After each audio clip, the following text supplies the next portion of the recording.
Sally YouTube. I am here with some expat comedians, like actual professional comedians. So this is going to be the funniest video that you've ever seen on this channel. Maybe. No pressure, no pressure. Okay. My name is Sarah Donnelly. I'm American. I've been living in Paris for almost 6 years, and I have a 16-month-old daughter. So I thought that I would be mommy. Yes, and my name's Amber, and I'm English, and I have a 4-year-old son, and I thought I'd be mummy. And how long have you been living in Paris? Oh, nearly 17 years. 17 years! Whoa, this is certified. Yeah. And so you were thinking that you were going to be mummy, but you have obviously become Mammal. Yes, we became Mammal, and it didn't exactly work out like that. Yeah. As you guys can probably get the hint, the reason that I've got these two on here is because there's something that I don't know much about yet, which is becoming a mother or a parent in France. Whereas these two do know a bit about it, so much so that they've actually created a comedy show, a stand-up comedy duo show based on this concept called Becoming Maman. Where can they find it, by the way? Well, first of all, we're definitely on Facebook, facebook.com/becomingmammal. On Instagram, @becomingmammal. We do a lot of content there, and we have a podcast called Becoming Mammal. Yes. So I'll leave all of the links down below. You guys can go check it out if you are in Paris or if you know anyone in Paris. I mean, you guys can't hype yourself, but I'll hype for you. They're hilarious. So definitely 10 out of 10 would recommend. Oh, thank you. So we've put together a list of things that we wish we had known before we became Mammal. Yeah. In Paris, specifically. Exactly. Becoming maman is a difficult decision. You're never sure, like, should I have a baby? You know, is it the right time to have a baby? And to that we have to say, no, there's never a right time to have a baby. There's never a time in your life you're like, God, I have all this extra money. What should I do with it? Yeah, or like there is never a right time where you're like, oh my God, I'm sleeping so well. I need to wake up more throughout the night. Right. I want to get up earlier. Yeah, I want to get up earlier. Yeah, and there's never a time you're like, wow, I have such an amazing sex life with my husband. What should I do? I know, have a baby! No. You never think that. So in that sense, there can't really be a wrong time either, so you may as well just go for it. But that's the thing, in Paris, although there is not a right time, there is a actually wrong time. Oh, there is a wrong time to have a baby. There is a wrong time to have a baby in Paris. Tell us more. Well, you know, it's all about planning, you know, because you shouldn't have a baby in August. No, don't have the baby in August. No one's here in August. If you have a baby in August, you're going to be delivering it yourself. Everyone has gone on holiday. So if you decide to go to the south of France, however, and want to deliver your baby on a beach, there will be plenty of midwives and doctors there. They're all there. August is out. Well, any holidays really. And there's a lot of holidays in France. Skip the holidays. You know, the ski holiday, that's not good. No. Christmas, that's not good. No. And also, don't be pregnant at Christmas. You won't be able to eat anything. Foie gras, oysters, champagne, wine, salad. Yeah, exactly. Nothing. September's not ideal because that's when everyone has their baby. Right. So it'd be tough to get a spot in the maternity. But why has everyone had their baby? Because the Christmas was 9 months earlier. So everyone has a Christmas drink. The ideal time to have a baby is sort of May, June. Yeah. Because you want that baby to be 3 months old by the time the rentrée in September rolls around so you can get that baby a spot in the creche. Yes. Because otherwise, you won't get one. Yeah. And you can't control these things either, so, I mean... But you've got to try. You've got to do your best. I did not, and I had a baby in October. Horrible time. Terrible. What were you thinking? I just thought I wanted to have a baby. Fool. You fool. So the second thing we wanted to talk about is when you have a baby in Paris, you get a long list of things you need to bring to the maternité. Which is the place where you go to have a baby? Yes, it is the baby hospital. It's actually a really nice hospital where you only have babies. It's like a little clinic or... It's quite nice. It's a baby place. It's a baby place. Yeah. And they prepare you, you know, they give you a big list of stuff you're going to need. And it's got divided into 2 columns, like stuff for the baby, stuff for the mammal. Lots of stuff. So much stuff. I actually called Amber when I got this list. I was like, I don't know what these words mean. It's vocabulary you've never heard of. I was like, what is a gigateuse? Do you know what a gigateuse is? No. Voila. Yeah. Well, no one knows what a gigateuse is until they've had a baby because it's only for babies. Yeah. It's like a little sort of sleep sack. Oh, that's cute. Taking zigot in it. Oh. The other thing about the maternity list is that they're very strict and they want you to bring like a carry-on size suitcase, but the list they've provided you with is so long. Enormous. You're like, I can't get this in a carry-on. No, I had like 3 bags. I moved into the hospital. We brought furniture. so much stuff. Yeah. But despite this, there were things that we forgot. Things that we really wish we would have had and that they had told us to bring but they just didn't. So the first thing you need to bring to the maternity, we wish we had known, was diapers. Oh. Not for the baby. Okay. We won't go into reasons why, because maybe you and the viewers out there would like to have children, so We'll draw a veil. Yeah. But just know you will be wearing diapers for the second time in your life. The thing that I really wish that I'd brought to the maternity was a hand mirror. Yeah. Oh. Because I had an episiotomy. It happens. It happens. It happens. You know, the doctor was working, you know, he's giving me stitches and it seemed to take a long time. And I was like, is everything okay down there?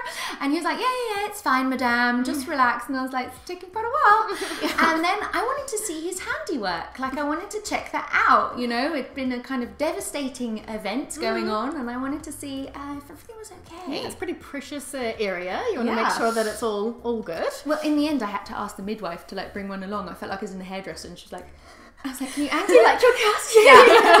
Down. I mean, really, because childbirth can be traumatic. It's like surviving a car crash, and you want to see the wreckage afterwards. Yeah, you're what's curious. been left. Yeah, what am I going to be working with? Yeah. And how was it, Amber? Yeah, you did a great job. Nice, tidy. Yeah. Nice and neat. Yeah. But here's the one thing that people think they need to bring you: food in the maternity. But they actually didn't. Because there's this myth, not a myth, it's true. Hospital food can be disgusting. But for some reason, at the hospital that we gave birth at, it was delicious! It was so amazing. good. It was delicious. I literally took photographs of the food because I was like, of course, we're in France. Instagram. Like, oh, loving it. Not taking photos of the baby. You're just like, oh, look at that. This meal! I It know. was so good. And I'm not just saying that because I hadn't slept in 3 days and had a newborn baby attached to my boob. The breakfast got me through the night. You know, Yeah. the night's really, really long. You're tired and the baby's awake and you're just like, oh, I'm so confused. And I was just thinking, breakfast. And then I was just like looking forward to lunch. And my sister came in with loads of food and she was like, I know the food's horrible. And I was thinking, No. Get that out of food here. is delicious. It was really I good. never want to go home. I didn't. I didn't want to go home. I didn't want to go home. Not just because of the food, but because you have this call button to bring baby. They have special baby nurses in France. Yeah. The péricultrice. And you just call the button and you're like, the baby's crying. Ah! You call, and they just come in and they're just Day like, or night. When you leave, they're like, here's your baby, goodbye. And you're like, I'm not qualified. You have to stay here. The last thing is, I know Rosie's talked about this before, French administration. If you're a foreign person in France, you've got a lot of admin you have to do with the French prefecture, the French government. Well, you would think it would be easier when you're doing it for a French person, but it is not. No. That actually makes me feel so much better. Since having a baby, I've realised that when you try and get something done at the prefecture, your dossier will always be incomplete. Because, you know, French people's dossier start before they're born. Yeah. You know, my son, before he was born, his dossier was like that. And I was like, I've got no chance of ever having a complete dossier. French people's dossiers is like a lifelong accumulation. Wow. So you're always going to fail. Yeah. Okay. So that should make you feel better. It's true. I had to bring her dossier. I literally bought a folder. It was this big. I was like, my dossier's never been this big and she's not even out yet. One of the things they were really particular about was the blood type cards. They were so upset. They're like, do you have your blood type card? And I was like, I know my blood type. They're like, no. And they told me, if you come to the maternity without your blood type card, we're going to send you home. Even if you're in labour, you're going to have to go home and get your blood type card. And I was like, but I know my blood type. And they're like, I'm sorry, ma'am.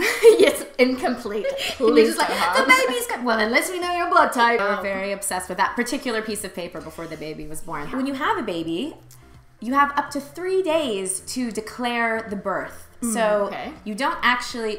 In the US, you get the birth certificate in the hospital. The baby's born. They're like, here's your baby. It's born. Here's the certificate. In France... You have up to 3 days. You have to go or send someone to the town hall to declare the birth and get the birth certificate. To send someone on your behalf. So you've got to, like, you really need to trust the person you send because they could just be like, I just decided to name the baby Pikachu. Well, that leads to our second point. Oh. Yes. You can't name your baby Pikachu in France. No, you can't. Why? Because the French are very strict about the names that the babies can have. So there is a sort of official list. There used to be an official list of names. I think that doesn't exist anymore. But if it's a crazy name, they'll say no. So someone tried to name their child Fraise, strawberry. Or like, Pikachu. Or Pikachu. No, but Fraise was a choice. Or Oh, Nutella. yes. Nutella and they was said, one. no, you cannot name your baby a silly name. So America. It's interdit. Yeah. So apparently, if on day 3 you haven't decided on a name, What happens? They apparently choose every day in France. There's a saint associated with the day, and so allegedly they just assign that saint's name to the baby. Wow, that's one way of doing it. So they take it very seriously. Part of me wishes I'd known that, and I just wouldn't have bothered. I'd just been like, because it's so hard choosing a name. You have to choose a name that works in English and French. And, Exactly, and that you both like. Yeah. But here's the thing. So you do all this to get the birth certificate. And birth certificates, this is, again, serious business. Because it's not just a birth certificate, it is a life certificate. Yes. Because true. birth certificates, you may have talked about this before, they're only valid in France for 3 months. 3 months. What? And it's so strange. You know, in Britain, when you have a birth certificate, it's good for your whole life. Like, funny that because you are born once, right? Right. So. Yeah, it's like that information is not going to change. And like, I'm currently trying to get French nationality, so I need my birth certificate, and it needs to be translated. But within 3 months. And then my son's birth certificate, but within 3 months. So I keep having to write off and get new birth certificates, which, you know, they're not expiring the whole time, even though the information doesn't expire. Yeah. But in France, as I like to call it, the life certificate, they put all the major legal life events. So the birth is obviously on there, and your parents' name and their jobs.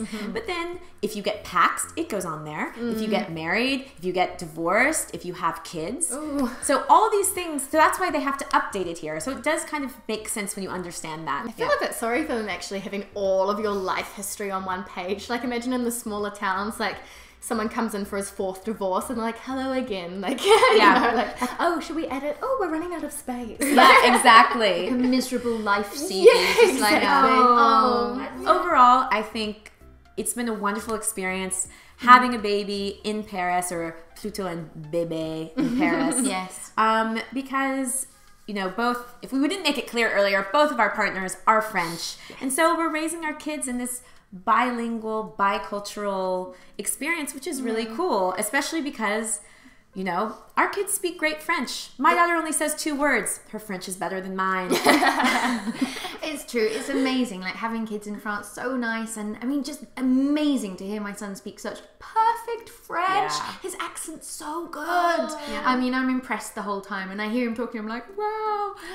He's So, a little French person, but you made him. He's my French person. He's amazing. Oh, it works. That's Yeah. lovely. And honestly, having a baby in France is a great thing. You get so much great support, so much great health care. They really take care of mothers. They really take care of babies. There's an incredible support all along. So from before you're getting pregnant, there's a lot of support for that in France, and people that have problems getting pregnant, there's so much stuff to help them, and there's great sort of like health care all along the pregnancy. There is everything from 6 months is free, so any medical costs are all free, so you know, that's really great. And then the aftercare, amazing. Not only for the babies, but also for the mummies. We came home, and 24 hours later, there was a midwife coming to the house to check on the baby and to check on me. Being in Paris is hard work, but it definitely has some wonderful advantages, especially when you have kids. And what about you guys? Have you been expats in France? Have you given birth here? Have you become parents here yourselves? Let us know down in the comments below what it's been like for you. And remember to go and check out these guys and see when to catch them live in person, because as you've probably seen from the video, they're a good time and they've got lots of funny stories to share. Yeah, we have a lot more where this